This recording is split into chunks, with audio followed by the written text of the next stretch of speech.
अरे सिर्फ कोच नहीं, मैं पूरी फैमिली के लिए टीपी गोल्ड ला रहा हूँ।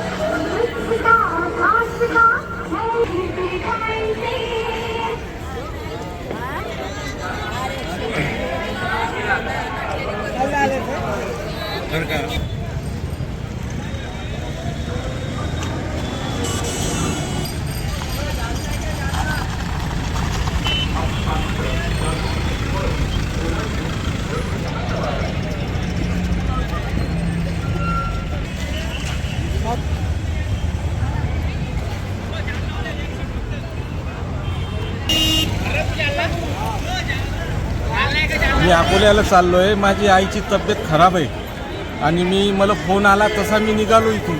आता मला खूप त्रास होऊ लागला. याला जबाबदार कोण आहे? माझी आईची तब्येत ॲडमिट आहे अकोल्याला. हां, आता मला त्रास झाला खूप याचा. मला माहीत नाही ना, एक तर काही हे नाही ना, असं सकाळी काही मेसेज दिले नाही. मेसेज आले असते तर आम्ही प्रायव्हेट वाहन करून गेलो असतो. अनाउन्समेंट केली नाही, काही नाही. इथं आल्यावर माहीत पडलं की बसेस बंद केल्या म्हणून. ते सांगू लागले की काही मराठा आरक्षण आहे, त्याच्यामुळे बसेस बंद झाल्या. आता आम्ही इथं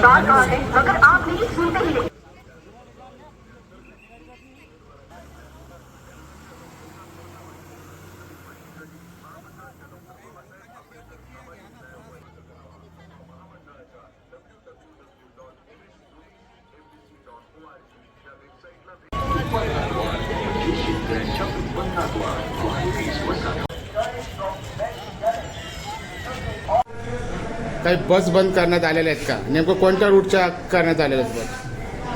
आज सकाळपासून आपल्याकडे बीड मार्गावरील जी वाहतूक आहे ती तात्पुरत्या स्वरूपात स्थगित करण्यात आली आहे. जालना रोडची वाहतूक जी आहे ती सुरळीत आहे. जालना रोड मार्गावरून आपल्याकडे अकोला, नागपूर, नांदेड, हिंगोली या प्रकारची जी वाहतूक आहे, यवतमाळ, पुसद, ही सर्व सुरळीत चालू आहे. फक्त एक अर्ध्या तासासाठी इथं करमाड या ठिकाणी रस्ता रोकोचं त्यांनी आयोजित केलेलं आहे. ते रस्ता रोको कार्यक्रम झाल्याच्या नंतर जालना रोडची वाहतूक जी आहे ती पुन्हा पूर्ववत सुरळीत चालू आहे. बाकी इकडे नगर मार्ग आहे सर, तिकडलं काही नाही, इकडं सर्व चालू आहे. नगर, इकडं जळगाव, भुसावळ, बुलढाणा, कन्नड, नाशिक या सर्व मार्गावरची वाहतूक चालू आहे.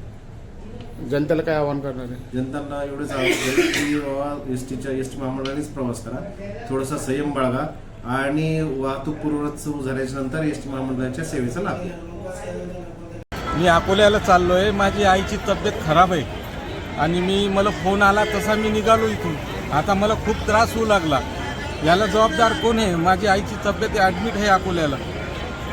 हां, आता मला त्रास झाला खूप याचा.